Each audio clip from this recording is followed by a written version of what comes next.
do. Welcome to the inaugural BFL show. I'm John Sabaka, 6-time champ of the Beloit Fantasy League. And Mike McQueen, measly, pitiful, 2-time champ. We're joining you live from the 2018 Draft Central here in Rockford, Illinois, a.k.a. my basement, just to bring you some insight into the workings of the greatest fantasy football league there is. Going into our 16th season here, John. 16 is pretty special. It is. It's pretty special to be doing all this. Sweet 16 could bring championship number 7. Ben Campbell, you heard the number 16. Don't get excited. It's all right. Here we go. Let's just kick off with some NFL news. Sounds good. Some pretty big things have been happening. Definitely. Specifically, what I'd like to talk about is the Jerick McKinnon ACL injury. I mean, this guy was a second-round pick in our league. Absolutely. And poor Dom Piccioni, the new guy, can't get a break. I wish Dom would pick a team name that's his own. He hasn't done that yet. So maybe that's his punishment is his second-round pick gets an Which was ACL actually tear. his first pick because he didn't have a first-round pick.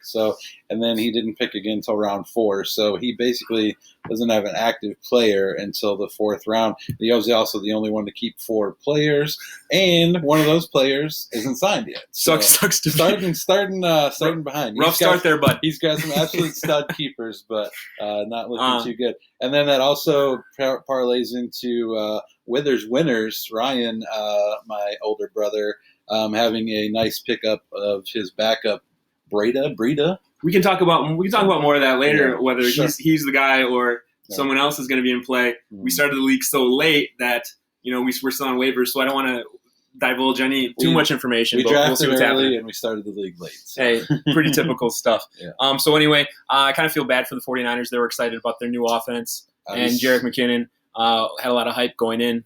We'll see you next year, Jerick. Obviously, the other big news would be the trade of Khalil Mack headed to the Bears. And what do you, as from a team perspective, as a fan of the team, how do you feel about that? I'm completely thrilled. This is the biggest move the Bears have made in my lifetime. We could compare it to how I felt when they signed Cutler, and we all know how that worked out. Right. But this is big. I was just telling some people earlier that it's rare when a team trades to get their best player. Now the Bears now have a new best player. Not that was too hard, to do, but it's pretty cool when you can go get it. And the 2 first-round picks, yes, it's steep, but we're excited as Bears fans to try and go out and be a champion here. They still have a couple picks coming back, but yeah, obviously that and the big contract, getting paid even more than reigning Defensive Player of the Year Aaron Donald was big. But yes, it's a risk. They've traded up a lot of potential to get Trubisky and now Mack. So we'll see how that goes. I know that Mustachio Question, Old Goody, just thrilled as a Bears fan to have him as a keeper.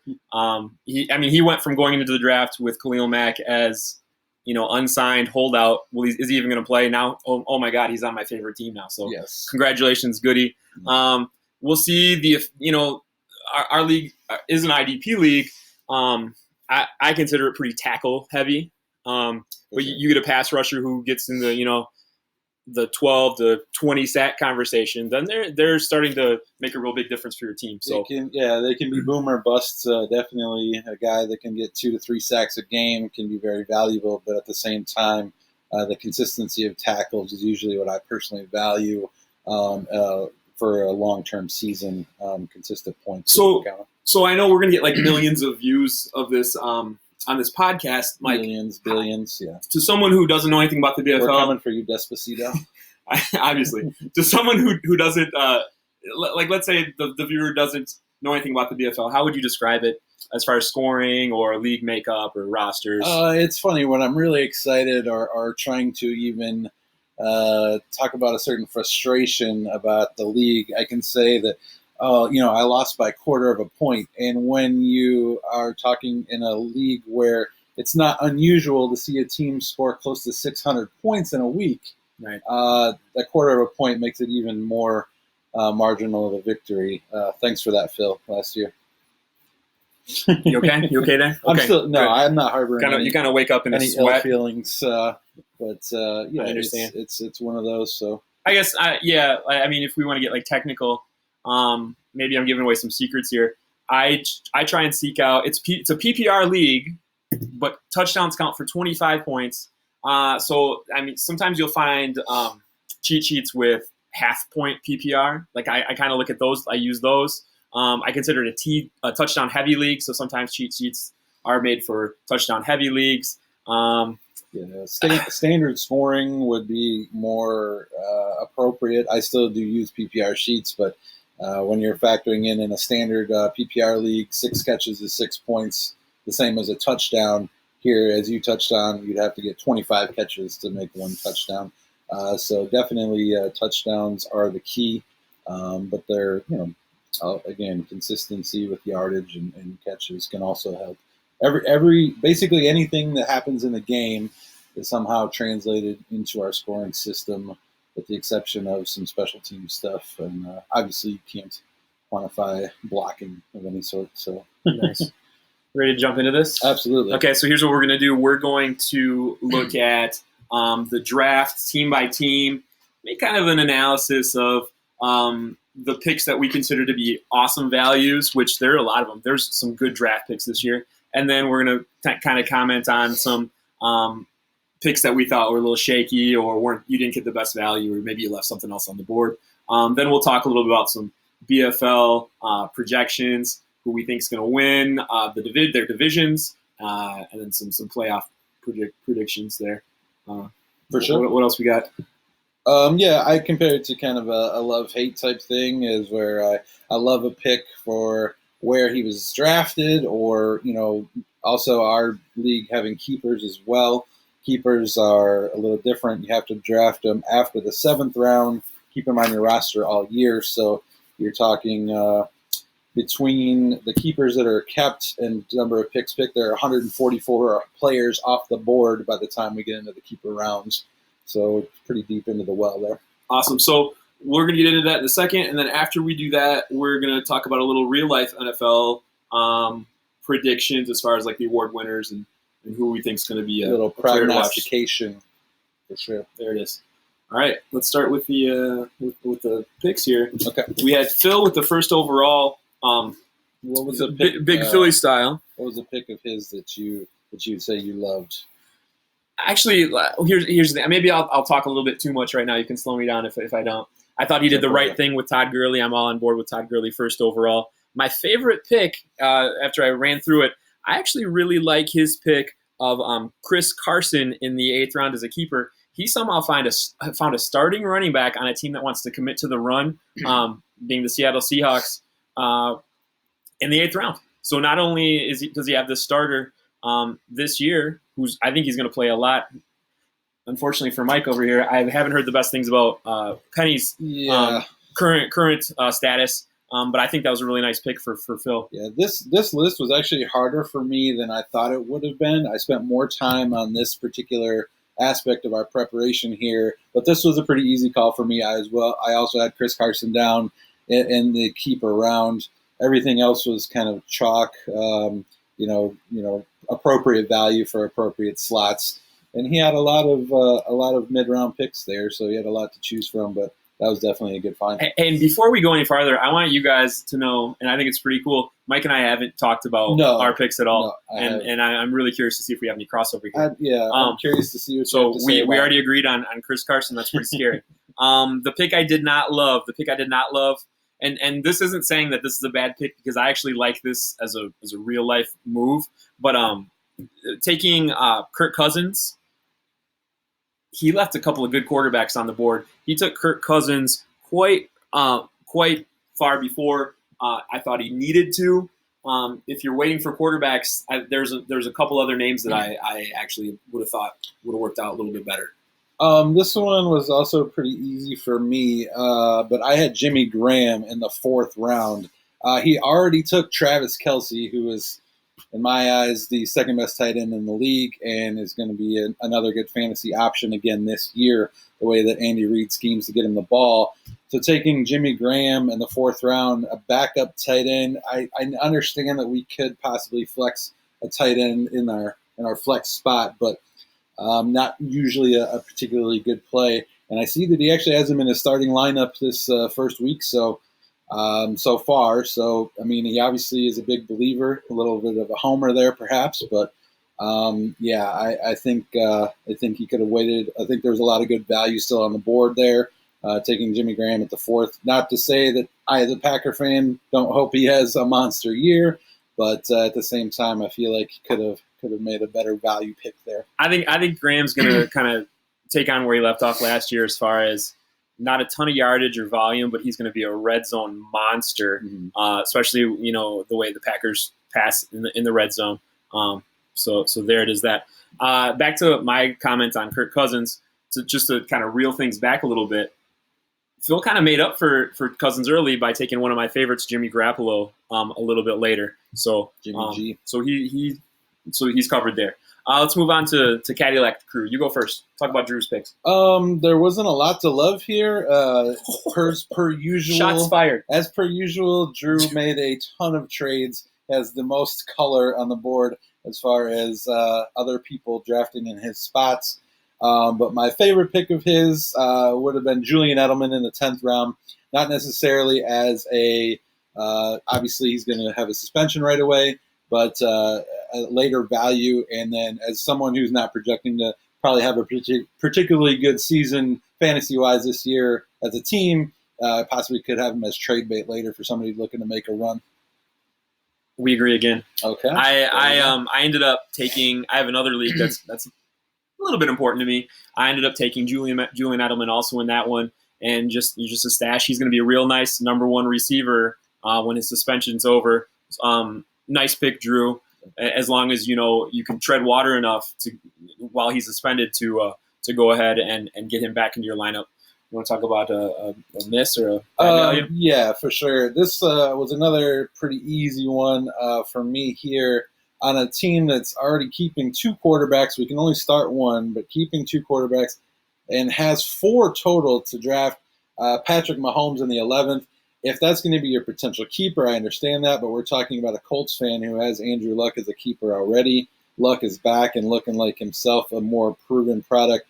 Mahomes, the project. Definitely a high ceiling, but as for somebody that needed every bit of value he could get there with a potential running back or wide receiver being the much more needed position, Mahomes in the 11th was a little rough. We are on the same page. I didn't pick a particular player. I just wrote 4 quarterbacks. 4 quarterbacks. Drew drafted 4 quarterbacks. Yeah. And it's funny because during the draft, I didn't even notice what was going on. But Ben was doing a lot of tracking, and Ben was like, "Does he know he has 3 already?" And me and Ben had that going on. The insane after party. Drew's got some trade options. I'll get back to. I have to mention something about quarterback availability and who has him and who doesn't in a little bit. But for QBs, Drew refresh on the rules. We only start 1, right? So check that out. On to our boy here. This is my pick, so I want to see how you see my team first. Here. Well, Mike, I'm looking at your notes. I'm cheating. I'm looking at your notes, and maybe we should have checked on this first. But let's talk about my favorite pick of old balls first, Mike McQueen. He ended up snagging Emmanuel Sanders in the 9th round. Which at first, Emmanuel Sanders, maybe he's kind of old or he's kind of boring. I overlook Manny Sanders every year, but then I kind of realized, wait a second, the Broncos, their pass game has to improve. They went out and got Case Keenum, who did a real nice job supporting 2 excellent, top-notch receivers in Minnesota. And you should have 2 good ones again this year. Exactly. So there shouldn't be a problem with him feeding Demaryius Thomas and then Emmanuel Sanders. There's been a lot of buzz about Emmanuel Sanders as a sleeper this year. So that was my favorite pick of Mike's. What was your favorite pick for yourself, Mike? I also had Sanders down. Just having the 3rd overall pick and guaranteeing myself Gurley, Bell, or Zeke, I knew I was going to be happy there. I ended up getting Ezekiel Elliott. I was pretty happy. I'm a big Jarvis Landry fan, so to get him in the 3rd, I was okay with that. But those are all pretty reasonable spots for those guys. But yeah, looking down the list, we made that draft day trade, so I traded away my first keeper pick to you for 2 other higher picks. We made that swap in the middle of draft day. So with my first keeper pick, getting a guy that can potentially be a keeper who has been a keeper in the league before, and then also give me some success this year I actually have him penciled in as a week 1 starter. So, yeah, I was really happy with that. And then, yeah, my hate for myself was Rashad Penny in the 2nd round. I really was looking at Stephon Diggs there. He went 2 picks before. And then I looked and just thought, running back went down my sheet.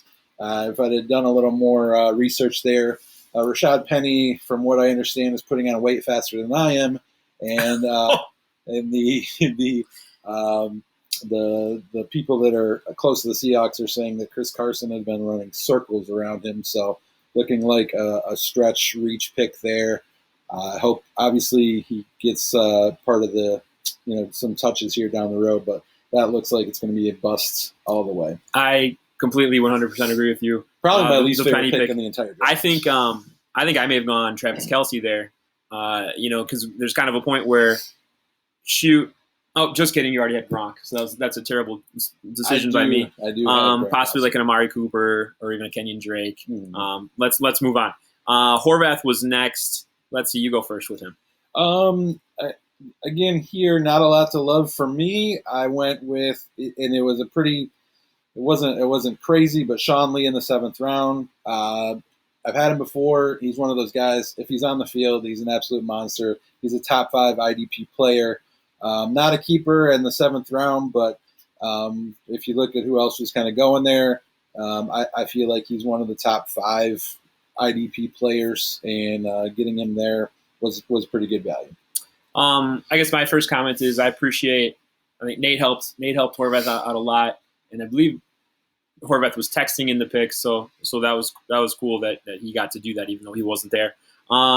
He made a move that I've kind of made in the last few years, is taking Tom Brady real early. It hasn't worked out for me the last couple of years though, so I kind of like appreciated the balls to do that, sure. Even though I don't. I guess my favorite one. I also kind of like Amari Cooper in the 3rd, but I thought he got the most value out of Rashad Matthews in the 15th. Mm-hmm. I think this guy is the number 1 receiver in Tennessee when he's healthy. Supposedly Tennessee's revamped under, I believe it's Matt LaFleur is running their offense. Is that correct? That's yeah. Look for he might have a starter there, or at least a number 2 receiver. My negatives. I actually couldn't pick just one. This is the only one I had 2. I hate to be the so evil here, but the picks of Rudolph in the 4th, Kyle Rudolph, I feel is a boomer bust pick every week when you look at the other tight ends that are still available. If you want to go tight end in that spot, fine, but I feel like there are other better options. So I did not like the Rudolph pick, and then coming back again in the 5th round and taking a backup running back in Gallman from the Giants with Saquon Barkley set to touch the ball as often as they can give it to him.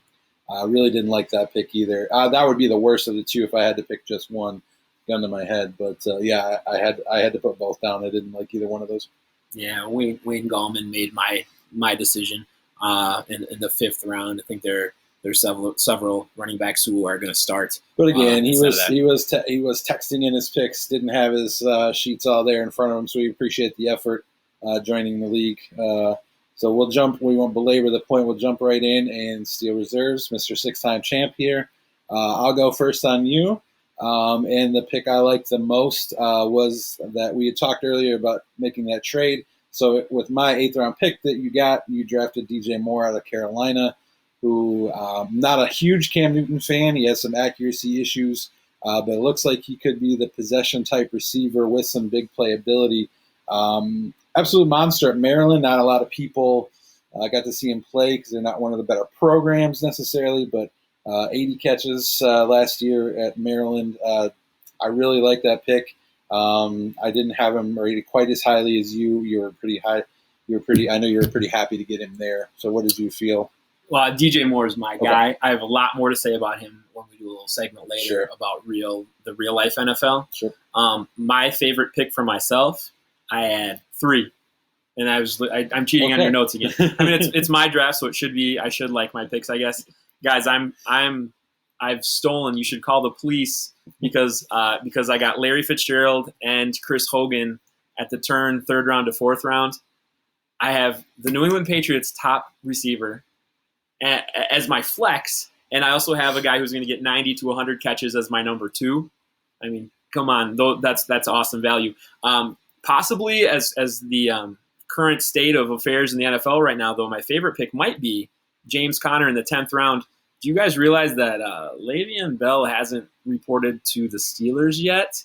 How many hours until opening day? Yeah, and I might have the Steelers starting running back. It's Monday in Pittsburgh right now. Come on, baby. So I'm thrilled with those picks. I actually commented at the draft when you made that pick that I liked that one.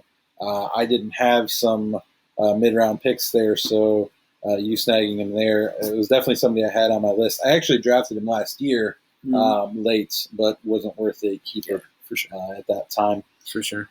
For yours, you actually loved the Larry Fitzgerald pick. Listen, Larry Fitzgerald, one of my all-time favorite players. I absolutely love him to death. The last jersey I bought was Larry Fitzgerald. I was wearing it in the picture the first time I held my niece, my darling niece, Natalie Grace McQueen. So you can love Larry Fitzgerald. It's okay. I love Larry Fitzgerald. Don't like him in the 3rd round simply because 90 to 100 catches, perhaps, but who's going to be his quarterback? They're a mess. David Johnson is going to get the bulk of the touches there. I don't see them scheming to get him the ball quite as much. He's in, his 30th year in the league now. So excellent hands, excellent player, excellent person.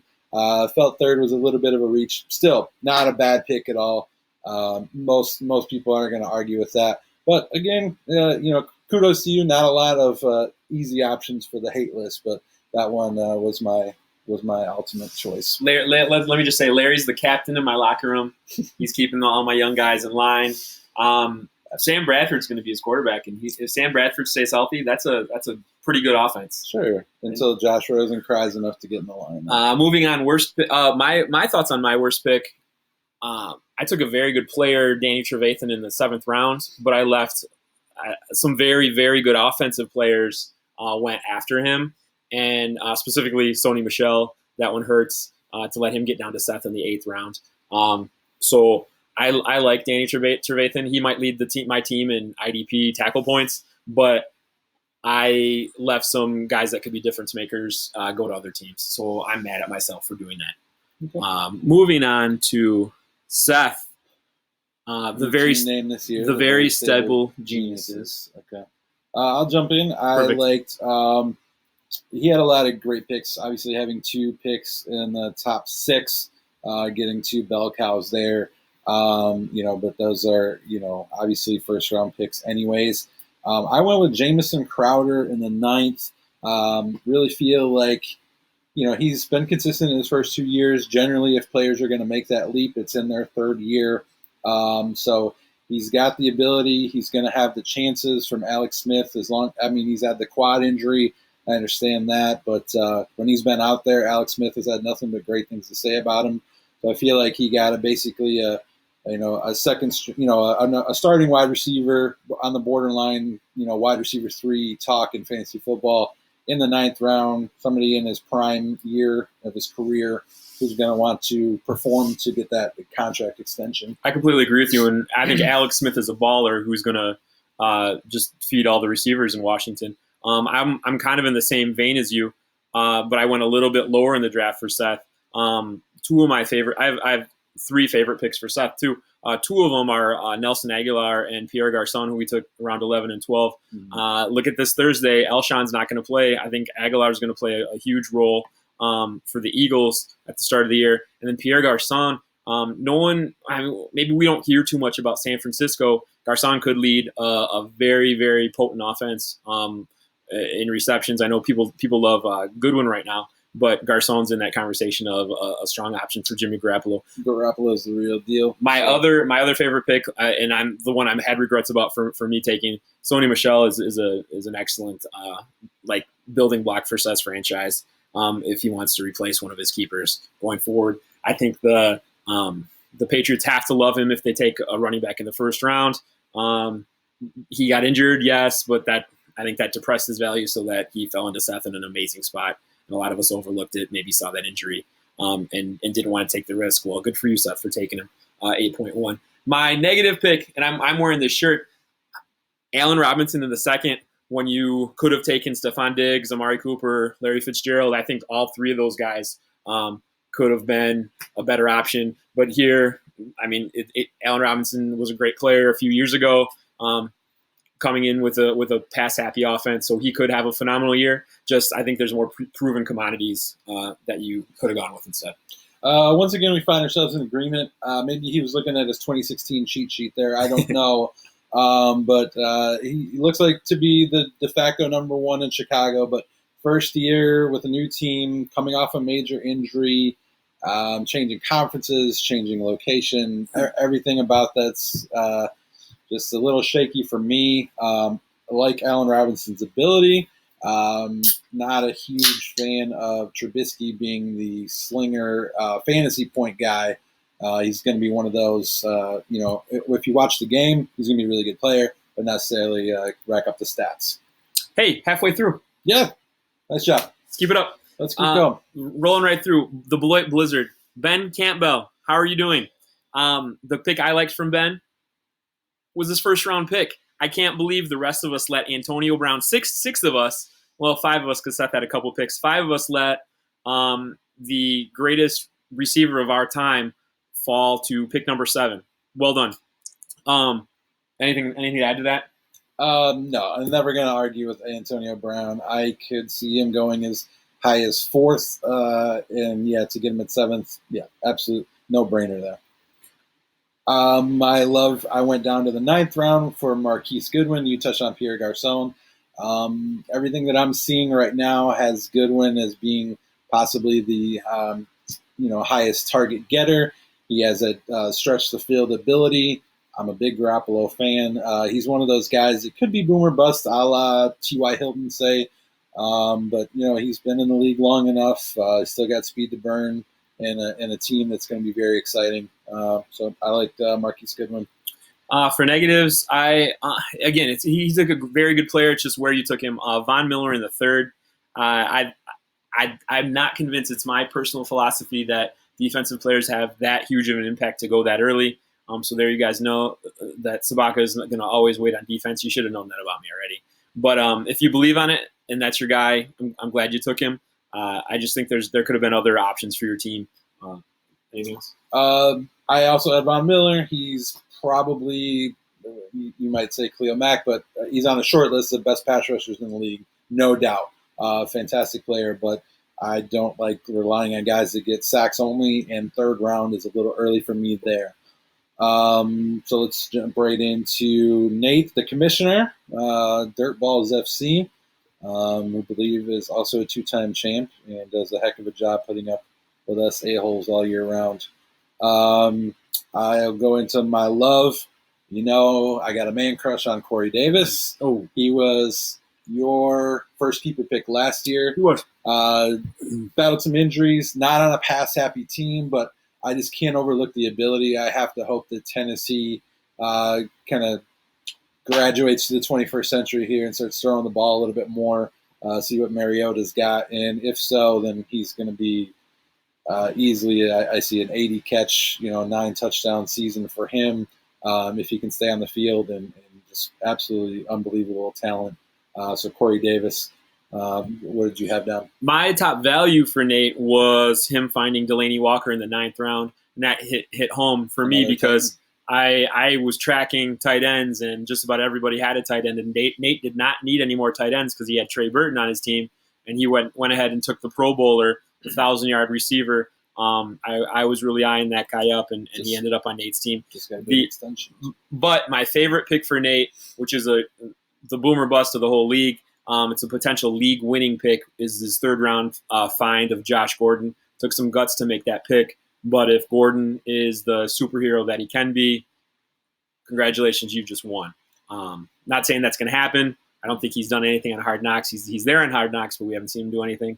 But there's only a few guys in the league who have the potential to swing everything, and I think Gordon is one of those guys. My negative, it kind of goes along with Gordon, and it ties into Gordon, is his Doug Baldwin pick in the 2nd round. So Doug Baldwin hasn't done anything in the preseason. He's got an injured knee. So basically Nate went second round, Doug Baldwin, no preseason, injured knee, to third round, Josh Gordon, drug rehab, finding yourself, nothing in the preseason. That's gambling, baby. It could pay off huge because they felled you, or you could get nothing from those guys. So it's a big risk. Definitely, I consider Josh Gordon, but for me, the deciding factor, and right after Corey Davis, he had back-to-back picks there. He took Darius Geis, the Redskins' second-round pick, who everybody liked him to take over as a starter there. And this is a future play, but we don't have an IR spot. In a 12-team league, depth is key. There's a ton of injuries, more now, I believe, than ever before in the league. Every spot counts, and to have a dead spot on your roster all year long for a guy that I don't feel is going to would have been like a top, 4 or 5 round pick next year anyways, I think was a stretch, but he was happy with that pick. So, maybe 3 years from now, we could be looking back at this and thinking, At 2 tight ends for Nate and a dead spot for Geis. My hair's turning gray for you. My hair's turning gray for a lot of reasons, but that's one of them. He was drafting for 2 people. I kind of like the Geis pick because Corey Davis was his keeper this year now guy, yep. And the Geis was like an extra Christmas present under the tree. Pick, sure.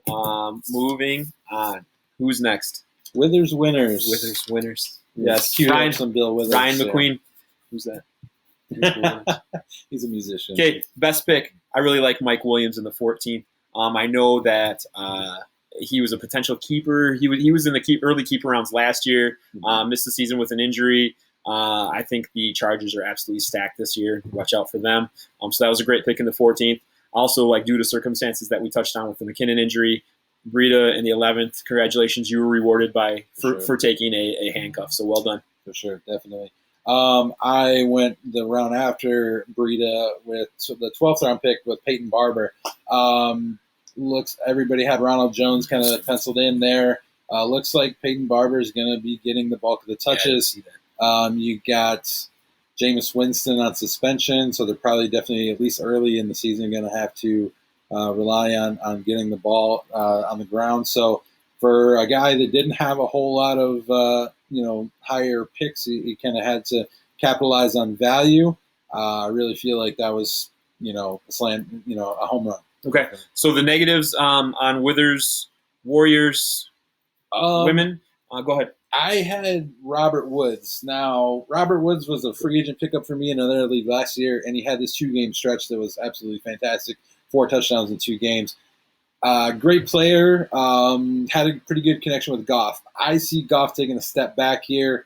Robert Woods is a fine pick for anybody else in the 4th round, but I feel like him, the way his draft board's set up, I felt it was tough to make that pick there when you really needed to hit on a pick. I actually really liked his Freeman pick in the 3rd round, the running back from Denver. But yeah, I felt like there's some other guys there I would have taken ahead of Robert Woods, even though he's a very solid player. I had him as more of a 6th round target than 4th. So two gripes on Ryan here. Number one is picking a fictional musician for your team name. That was one of the worst moves you could do. Or it doesn't exist. One of the greatest. The other one is, where did you go between the 7th, 8th, and 9th round? Let's see. The 7th round, you took Buda Baker, a defensive back. Okay. 8th round, you didn't have a pick. 9th round, so you had all that time after your 7th round pick to get to the 9th round. You took another defensive back. You couldn't find anybody sexier than that. Come on, man. All right. Moving on. Dom, correct? Yes. Yep. For Love, I had Nick Chubb in the 9th round. I mean, obviously not a whole lot to explain there. It's just, a guy with a ton of ability was drafted as a potential, bell cow type guy. I believe they're going to split carries between a few people. I loved him in college at Georgia with Michelle there. They were an absolute dynamite tandem. I see him as a guy that is going to potentially dominate the goal line carries, even with the addition of Carlos Hyde. So I like that pick as a potential keeper down the road to get him young. I like that pick personally. For me, for Dom, well, number one, we're excited to have Dom playing. I'm excited to have Dom playing. He kind of was a last-minute add to the league. And there's a lot in this league to like figure out with positions and rules and scoring. My favorite pick for Dom was Marshawn Lynch in the 4th round. I regret not having him. I think he's going to have a solid year. It's kind of a turn back the clock here. My other one I like is James Washington. Really, really, really late. He threw a dart, and that one might hit. I think Washington blew up against the Packers in the preseason game. There's a lot of good talk about him. What did you have down for a negative dislike? For a dislike? He's rolling with Big Ben and Josh Rosen as his quarterbacks, and he finished up. I believe he finished up his quarterbacks, and he could have taken Garoppolo instead of Big Ben. He could have taken Phil Rivers instead of Rosen. I think he would have been a lot happier with the success of his team if he would have done that. Sure. I had Jordan Hicks in the 12th round. It was his 5th linebacker taken at that point. The most you can start is 3. I'm one of those guys that I have one extra defensive player on my roster. Not a hard position to find a plug-and-play type player even a couple hours before. That's something I think he'll learn as he's in the league a little longer. Right. My most impressive thing with Dom is he called his shot with the chair ahead of time and then showed up to that and got his chair. As a rookie in the league, that's pretty impressive. Who does that? He called the leather recliner, and he showed up and he took it. He did. You're already winning, my friend. Like a boss. Well done. That's the move. Cheers, Dan. Cheers to that. All right, let's get to Brian. Brian's our other replacement owner this year. Appreciate you playing too, Brian. Brian kicked ass in this draft. But it's not that hard to when you have 2 first-rounders. The picks I like the most for Brian, aside from the kinky running backs he has in the first round. 2 second-year guys. He found Corey Clement in the 8th. I like that pick. Young running back on a good team, but also Ajayi is already banged up. So Clement's going to have a big role this year. And the other one I liked, he got even later, Geronimo Allison in the 15th. I don't know what role he's going to play in Green Bay. Some of you guys might know more. But I know that Rodgers is number 2 receiver, puts up number 1 numbers a lot of the time. And Randall Cobb, who's on my team, there's talk about they thought about cutting him, or he's hobbling around practice. So Geronimo's going to have a nice year. Well done getting him in the 15th round. I had Geronimo Allison here as well. As a Packer fan, I hesitate to take Packers. I can't separate myself from my team. I can't be very unbiased when it comes to my own guys. But Geronimo Allison in the 15th round. Anybody catching balls from Rodgers if you're available.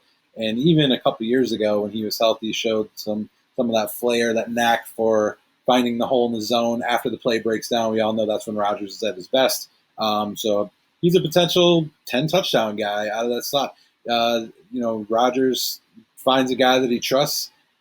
James Jones led the league in touchdowns for him one year. Devontae Adams led the league in touchdowns. He's had several different guys. Jordy Nelson, he's had the wide receiver with the most touchdowns in the league several different times. It's not always the same guy. You never know. Looks like Devontae Adams is the clear number 1, but there's going to be plenty of chances for Geronimo Allison. For negatives for Brian, I am nitpicking. The 2 running backs he took in the first round, McCaffrey and Delvin Cook, fantastic players. Young, but here's the thing: I don't think they're TD guys. They're not touchdown guys. I think C.J. Anderson's going to get a lot of love near the goal line in Carolina. Not to mention Cam Newton is the number 1 goal line player for the Panthers, and then Delvin Cook is coming off a major injury, and he's got Latavius Murray, who's having a great camp, who always was taking the goal line carries anyway. The big gripe about Brian's draft, the not nitpicking part, is he doesn't have a quarterback right now. So you guys might want to check that out. That's stash your guy. Drew, don't trade him one of your 4 guys. if you're in Brian's division, get on the waiver wire right now and pick those dudes up, because help us all, because he's got a good team otherwise. My dislike, not a huge one. Duke Johnson in the 6th round, another one of the guys in the mix in Cleveland, but we pretty much know who he is at this point. He's got 350 yards rushing pretty much his first 2 years in the league, with Hyde and Chubb there, and lots of targets, and Njoku and Landry and Josh Gordon potentially. I don't believe there's a whole lot of value for him there in the 6th round, and just felt like could have done better there.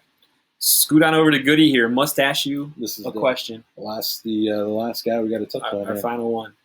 Let's touch Goody now. I loved a guy who I took as a rookie with my first keeper pick. He got him in the 12th round, Josh Doxson from Washington. Another one of those guys coming into his 3rd year, should be his breakout type season. Again, you said you touched on Alex Smith as a baller. Looks like he's a big guy. I watched him play quite a bit in college at TCU, and he's 6'2", but he plays bigger than that. He's one of those guys that can just go get the ball, high point it. I feel like 10 touchdowns is very reasonable for him, and to get him in the 12th round, I think was a great pick. My favorite pick for Goody goes along with Brian's team. I actually like Latavius Murray in the 14th round because I think Goody found himself a starter. His other running backs look like they are Jordan Howard and Tariq Cohen. So he's going to start Jordan Howard every week. Cohen, still don't know what role he's going to have. He's going to score a lot, but is he that? He's not a bell cow. There's a place in this league for the goal line backs, and especially I think if Dalvin Cook goes down again, which who knows, Murray will find himself in a nice spot. So I like that pick. How about the other side of them? For dislikes, I went with Darren Sproles. He has what I call the ultimate cock block there with the last pick before the keeper round. Could have snatched Sony Michel and put a damper on Seth's draft. Sproles, 35 years old, 2 guys in front of him. Ajayi and Clement seem to be a guy who's going to get the touches.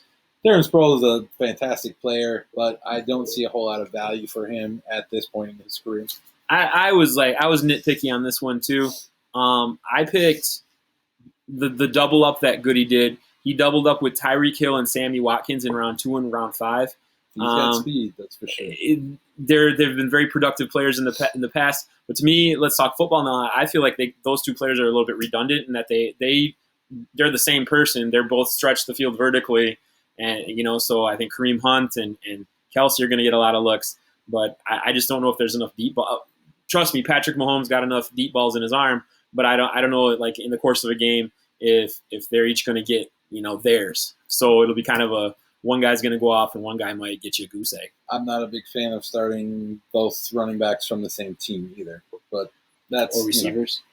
Oh yeah, sure, and I agree. I don't even really like doing the quarterback wide receiver combo thing necessarily, but definitely 2 of the same position on the same team can be boom or bust. I feel like you're playing 2 players to get the production of 1. Right now. Hey, we made it. We did. So if you guys have complaints, leave them in the comments or something. I don't know, whatever. Let's make your own video. Let's maybe quickly touch on how the fantasy division will shape out. You want to start in the infantry division where we have the very stable geniuses, the steel reserves. This is your division. And then, of course, Mustache and named Assassin for now. I hope that's going to change soon. Right. Here's what I did, Mike. I only pick division winners. Okay. What do you got for a winner in that division? I feel like Seth's team right now is pretty much you get 2 top 6 picks or top 7 picks, and you should be good. He's also got the Rodgers to Adams connection. He needs Greg Olsen to stay healthy, and he needs Le'Veon Bell and Saquon Barkley to be who they are. Yeah. But I think he's got a nice shot at having a lot of points this year for his football team. So you picked not yourself, even though you loved 3 of your picks. Okay. I also went with Seth. I did. You touched on it. Rodgers, Adams, Bell, Barkley. Those are guys you're going to pencil in your lineup absolutely every single week. Bell, you said, hasn't reported yet, but we've seen him miss the first 2-3 games of the season. I still feel like he's got enough to get him through a couple weeks. Oh yeah, he's got Kenny and Drake. He's going to be on the field. He's going to be on the field, and I feel Bell is the number 1 running back. I feel Rodgers is the number 1 quarterback. So he's got Adams is the top 5 receiver potentially. I went with them. I went with Seth there to win the division as well. We'll go to the Cavalry division. You first. I had the Orlando Breakers franchise winning that one. I agree. I had it too. I believe his name is Cobra Kai. That's Brian's team. Cobra Kai. He changed. Okay. Thank you for changing your team name. Yes, I appreciate that. Just some notes here. Odell Beckham Jr., Christian McCaffrey, Juju Smith-Schuster, Dalvin Cook, and lots of depth. I feel there's not a whole lot of glaring holes in that roster. Feel like except for he doesn't have a QB. I understand. Cavalry division, get on the waiver wire. QB. He's got Carson Wentz, who QB is deep. Is coming back. Yeah. I believe he has Josh Allen also, possibly a starter. Yeah. We'll see. Good luck. Anyway, moving down to the artillery, Mm-hmm. I picked our commissioner, Nate Lautenbach, the Dirtballs FC, go ahead over you to take that crown. Again, like I said, if Josh Gordon is Josh Gordon, that's a game changer. That might be a league winner. Nate's solid every year, and he's solid again. I actually picked him as well. I think Deshaun Watson is the key to his team. He drafted him pretty early with some other proven guys still there. And if Deshaun Watson can be the top 5 fantasy quarterback that he's projected to be, I think the rushing touchdowns are a very realistic thing for him. I like the Texans. Obviously he's got one of the best wide receivers in football to throw to. DeAndre Hopkins, Will Fuller is also another young guy coming into his own. So I think that's the key there. I think he needs one sleeper to kind of hit for him. With the couple of, we talked about Geis being on IR and a couple of the other picks there with the 2 tight ends. But, I still feel like he's the favorite in that division. Well, especially whenever you're keeping Alvin Kamara, you're going to be absolutely all right. Yep. So good job finding him last year in the draft. I did not see him in the draft, and you saw him. I assumed he was undrafted. I did not. Nice. Yeah, I did.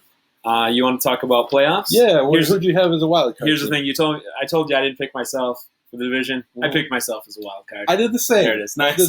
You got it. No, I picked myself as a wild card as well. So my playoffs, I have Seth against me, and unfortunately the Steel Reserves bowed out in the first round to Seth. And then I had Brian Cobra Kai defeating Nate, setting up a Seth-Brian matchup. Mm-hmm. I'll save our champion. So you want to talk about your playoffs? Okay, I had myself as a wild card there. I actually had the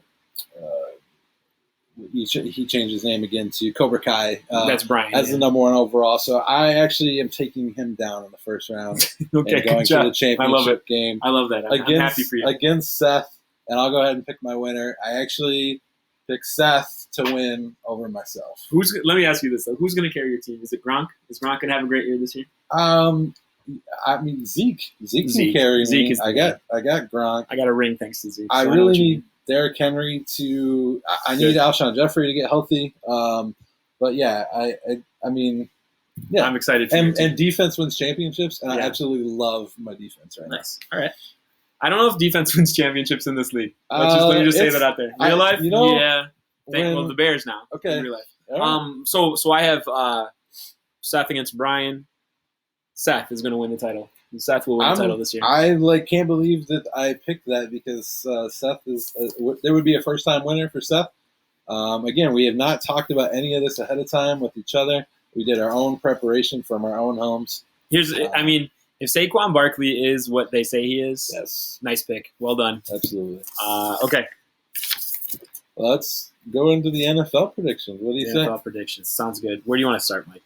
Let's go with, I have the NFC breaking. I just did division winners here. Sure. We'll do division winners, and then we'll go maybe touch on some award winners.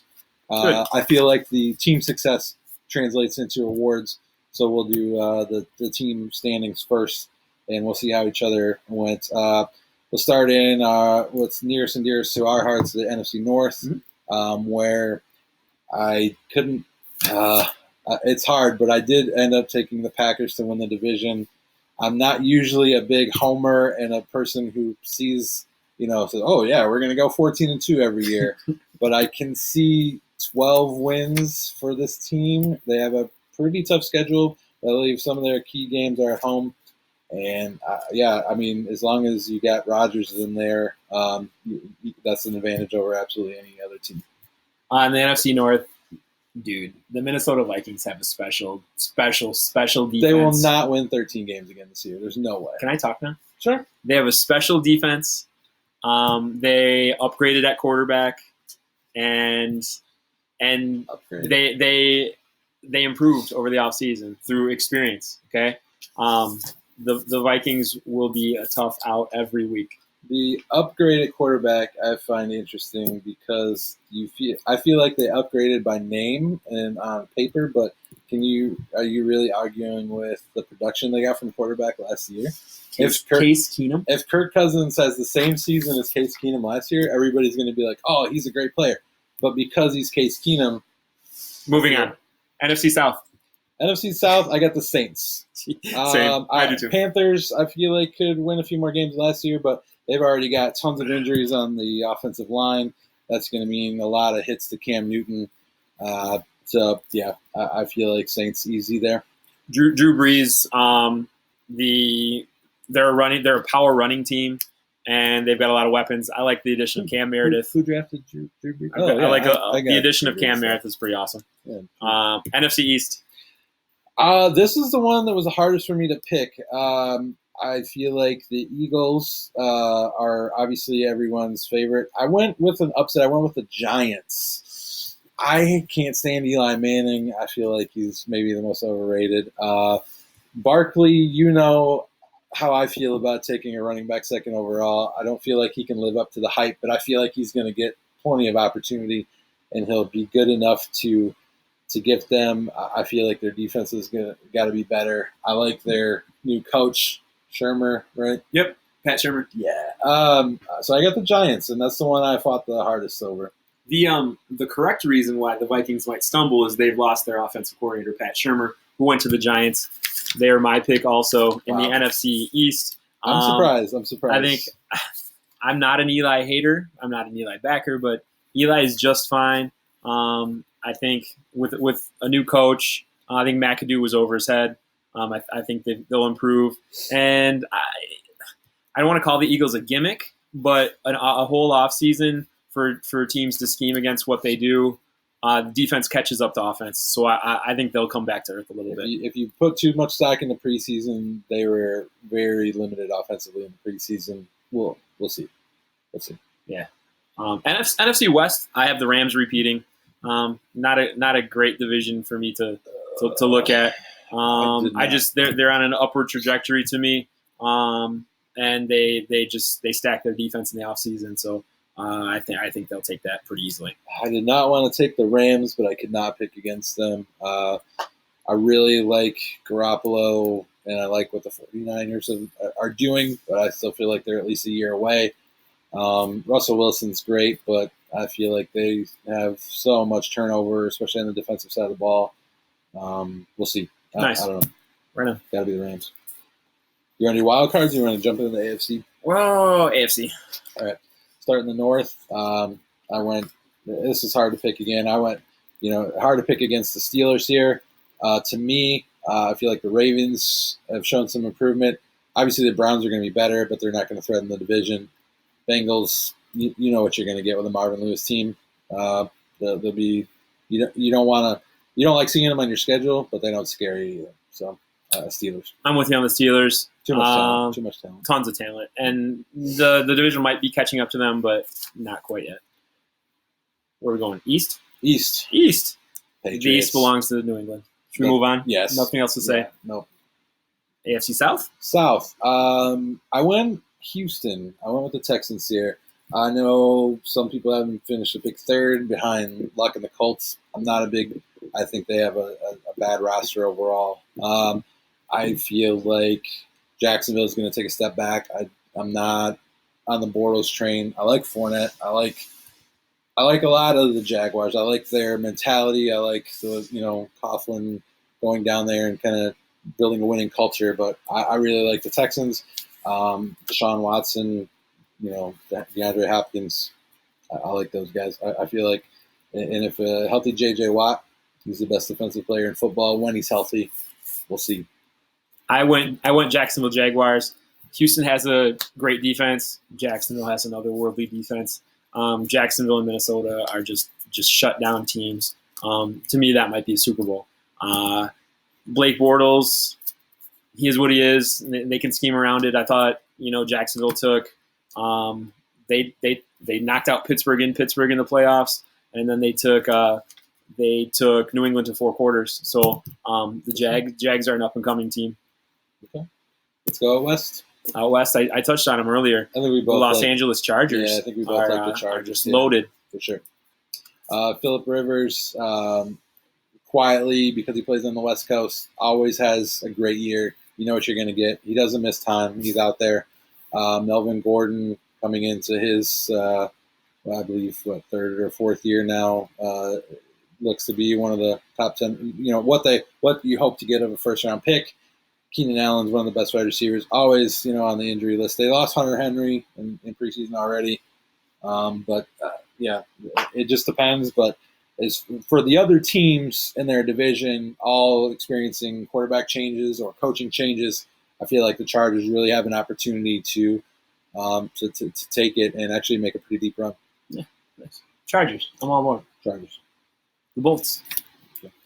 Okay, let's go with wild card teams in the NFC. I didn't pick the Vikings to win the division, but of course I put them in the wild card. They're going to stumble, but not stumble all the way out of the playoffs. And I also went with the Eagles. You can't put the defending champs out of the playoffs, so I have the Eagles as mine. So I got Packers, Giants, Vikings, Saints, Rams, Eagles as my 6 teams in the playoffs. My 6 teams are Vikings, Saints, Giants, Rams. My wild cards are the Chicago Bears and the Carolina Panthers. I'm going to throw up. Good. Yeah. In the AFC, I got 2 teams from the South getting in again, but not the Jaguars. I actually have the Tennessee Titans as a wild card. Hey, nice. And I also have the Baltimore Ravens. I feel like they have kind of a winning culture around there. I actually like Alex Collins as a pretty decent running back there. They got 3 legit threats on the outside for wide receiver now. Flacco is what he is, but he's also won a Super Bowl before. He knows what it takes. I got the Ravens in there. C.J. Mosley's my boy on defense. So. Yeah, I went with my 2 wild cards. I actually really like Kansas City's offense. They're going to give them tons of track meets. I'm nervous about their corners, getting rid of Marcus Peters, but I think they're gonna score a ton of points too. Those Chargers-Chiefs games are going to be bonkers. So I have KC getting in, and then Cleveland Browns, baby. Cleveland Browns wild card. This is the Hard Knocks effect right here. Love it. So my Earn your 6 stripes. teams are Steelers, Pats, Texans, Chargers, Titans, Ravens. I have the Chargers coming out of the AFC. I didn't want to pick the Patriots. I feel like they're the team that could get hot. I feel like they can have a good momentum, possibly get that end of the year where they don't have to be in all-out playoff mode, possibly get that first-round bye, and I believe they have what it takes to get the job done. What do you got coming out of the AFC? Coming out of the AFC, the Jacksonville Jaguars. Blake Bortles. I mean, there's been ugly quarterbacks in the Super Bowl before. He'll be one of the ugliest, but not the worst. So the Jaguars are going to just stay healthy. They'll ride. They're losing their receiver Lee is going to hurt, but he's replaceable. He's not that superstar. I just feel like their defense is just they'll stop you. They will shut you down, and you can win with that formula. Okay. I'm going to go out on a limb and say you got the Vikings coming out of the NFC. Correct. I do like defense in real life football. Sure. Tell you why? Tell me why. Experience. They can run the ball. They upgraded. They got another first round pick back this year with Dalvin Cook. They have a defensive minded head coach. They just went and got a phenomenal safety who was somehow released from the Bengals, Ioka. So he's gonna go play a hybrid linebacker. So they just a good team just got even better. They're cutting guys like Brian Robinson, who would start on so many other teams in the NFL. He's also on the fence to retire. So I think it's it's another trip to the NFC Championship game, and this time the Vikings will show up. That's what I was going to ask. Did you watch the NFC Championship game? Because there's obviously a very clear formula to beat them, and the Philadelphia Eagles showed exactly how. It was not even a contest.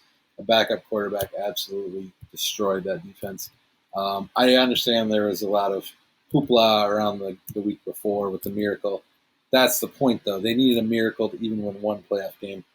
I'm not as big on the Vikings as you are. Obviously, You think? I'm a Packers fan. I have the Saints coming out. I feel like one of these days they can do a 30 for 30 on the Saints draft class from last year. Is absolutely insane. They're only going to get better. So I feel like their defense is only going to take a step forward. Mark Ingram, when he gets back from his little break, they're going to have a two-headed monster back there again. Of course, Breeze is that. I feel like Breeze has got another run in him. So I have Saints versus Chargers. I have Breeze's former team and his current team. Good story. I like that. It's fun. Yeah. All right. And I have the Saints winning it all. Saints win the. Phillip Rivers finally makes the Super Bowl, but can't get it done. I have the Saints winning the Super Bowl. I also picked NFC Vikings over the Jags. All right. All right. Where are we at? League MVP. We've hit the hour mark. Well done. All right. All right. League MVP. Drew Brees. Obviously, team success goes into that. His touchdown numbers were down last year. Part of that was because of all the running attempts.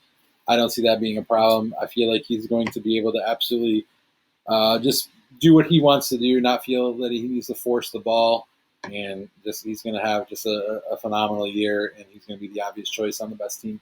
It's gonna be a quarterback, right? I like Rodgers a lot. He gained a phenomenal red zone target in Jimmy Graham. But he plays the Vikings twice this year. He plays the Bears twice this year. He has a stretch where he has the Rams, Patriots, and Seahawks all on the road coming up. Tough times for the Packers ahead. I like Jimmy Garoppolo a lot too. He's one of my strong picks. He went 5-0 at the end of last season. He's got Kyle Shanahan, who the last time a quarterback had Kyle Shanahan in his second year was Matt Ryan in Matt Ryan's MVP season. You like that? I do. I know that wasn't Kirk Cousins. Yeah. So my MVP is not Kirk Cousins. I'm taking the Cam Newton. He's got a healthy Greg Olsen back. Curtis Samuel, a weapon, is back. And a guy I really like, DJ Moore. And plus Christian McCaffrey. Cam Newton's my MVP. Wow. All right. I like that. It's out on a limb. We Thank you. both have quarterbacks from the same division in the MVP race. Offensive Player of the Year. Obviously, he's got to report at some time. Le'Veon Bell playing this now. He won't be able to be franchise tagged this year. Am I correct? Correct. So he's absolutely trying to break the bank. Seems like every contract that gets signed now has to outdo the previous one. He may be able to get paid as a wide receiver as well. He's that much of a threat, volume touches. So I got Le'Veon Bell coming out and absolutely just destroying the league. Such a scary player. Yeah, I hate watching him run, though. The whole hesitation at the line of scrimmage drives me crazy. Yeah. But he's such a weapon, can catch the ball. He's a complete player. My Offensive Player of the Year was one of my MVP candidates. I'm going with the young, strapping Jimmy Garoppolo, GQ. We're into it an hour. I'm screwing up letters. He looks the part in every sense. This is his breakout. Welcome to the NFL. He's going to tear up secondaries. He's more mobile than you think. They scheme to pass. They're going to, without McKinnon now, they're just going to put more on his plate, and I think Jimmy's going to feast. I wish he had a little more weaponry on the outside. He's making guys look good. He's making a good one. And that's what great players do. Yeah. Defensive Player of the Year. My Defensive Player of the Year, I'd really like to go Khalil Mack.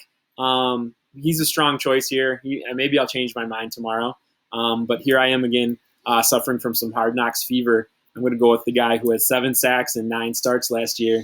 My guy, Myles Garrett. Absolutely. What a phenomenal specimen. What a stud. He's going to dominate games. That's a big reason why I have the Browns coming out of the AFC in the wild card spot. He's chiseled out of marble, that's for sure.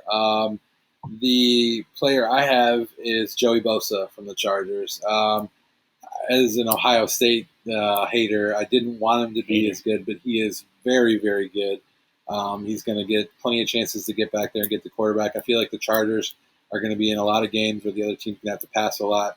I feel like he can flirt with 20, 22 sacks. And he also can change the game in other ways as well. Joey Bosa to win Defensive Player of the Year on a team that's going to do very well, I believe, in the Chargers. Nice.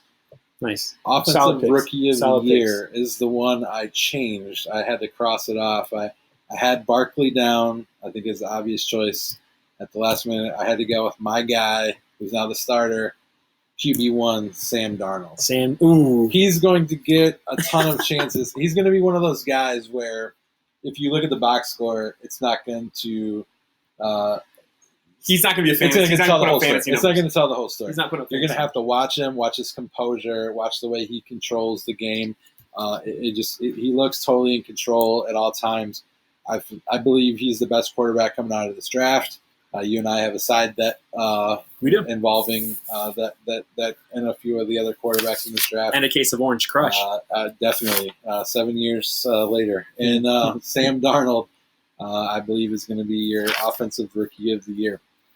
My Offensive Rookie of the Year, I gave up 2 10th-round picks for him in the draft to you. DJ Moore. And I'll tell you why. My guy, DJ Moore, he runs a 4.42 40 at the Combine. Okay. For Maryland, pitiful Maryland, and I believe 5 starting quarterbacks last year, 80 receptions, 1,000 yards, and 8 TDs. He was the first wide receiver drafted. So that tells me Carolina is invested in this young man's success. Let's look at the surrounding cast for DJ Moore. Greg Olsen has 1 foot in the broadcaster's booth already. Might as well put yourself all the way in there, Greg. Devin Funchess, I got to look at the stats. It's so unbelievable. He has a 50% career catch rate. Ouch. That means I'm throwing to him twice. He's dropping one of them every single time. Carolina needs a number 1, and so that's why they went out and got their guy, DJ Moore. Now, he showed up in week 1 of the preseason, and so Carolina said, that's enough. We don't want to show anybody else what you can do. And so he's been kind of a no-show the last part of preseason. Doesn't worry me. I have concerns about Saquon staying healthy. What a phenomenal athlete and player Saquon Barkley is. If I could watch someone run the football, I'd probably pick him right now out of any NFL player. But I just don't know if this is the year for Saquon Barkley. DJ Moore's the guy, Offensive Rookie of the Year. All right. Put it on the board. That's so you got 2 Panthers winning major awards. And they're the wild card team. Pardon me. I got excited. Defensive Rookie of the Year. I'll let you take this one. Defensive Rookie of the Year is my guy, Roquan Smith from Chicago. Just go ahead and pop in the college football playoffs, either the semifinal or the final, and he's the best player on the field in both games, other than Tua for Alabama, but that's another story. Roquan Smith, sideline to sideline speed. He got some more support with Khalil Mack, so there's some quarterbacks stepping up in the pocket, not having a lot of time. He's a coverage guy, so he'll get a few interceptions. He'll get a lot of tackles, make a lot of plays. Actually, like a lot of guys here, I like Edmonds from Buffalo. I like Minkah Fitzpatrick learning from Rashad Jones. I like Derwin James out in LA with the Chargers, but I had to go Roquan Smith here. It's just he's going to get the most opportunity. I believe he's going to play on a very good defense. Going to be right in the middle. And how you had touched on earlier with the offensive coordinator and Matt Ryan, I like Vic Fangio having guys like Ray Lewis and a few more other notable linebackers. Patrick Willis. So, I would feel like Roquan Smith, the last guy to sign out of the draft class, but he only gets one chance to sign that rookie deal, and he wanted it the way he wanted it, and I respect that, and I believe he's going to be an absolute monster. So, I think we did it. All right. A little wordy, but I don't feel bad at all. I love the NFL. You guys they probably fell asleep watching it. They're going to watch pause they're and gonna watch it come back later. Increments. You could watch it for 5 minutes each day, and we'll see you next month. If you're Ben Campbell and you're Miata, you can be listening in your little toy car there. Nice. What do you guys think? Make a video and pop something back to us. Yep. Yeah. Tag something. Yeah. Put something in the comments. Something you'd like to see. We have some ideas for this going forward, but we'll see you in about 4 weeks or so. Probably a shorter version in a few weeks. Absolutely. Yeah. This is our baseline. All right, we done? Yes. Nice. Later. Bye, everybody.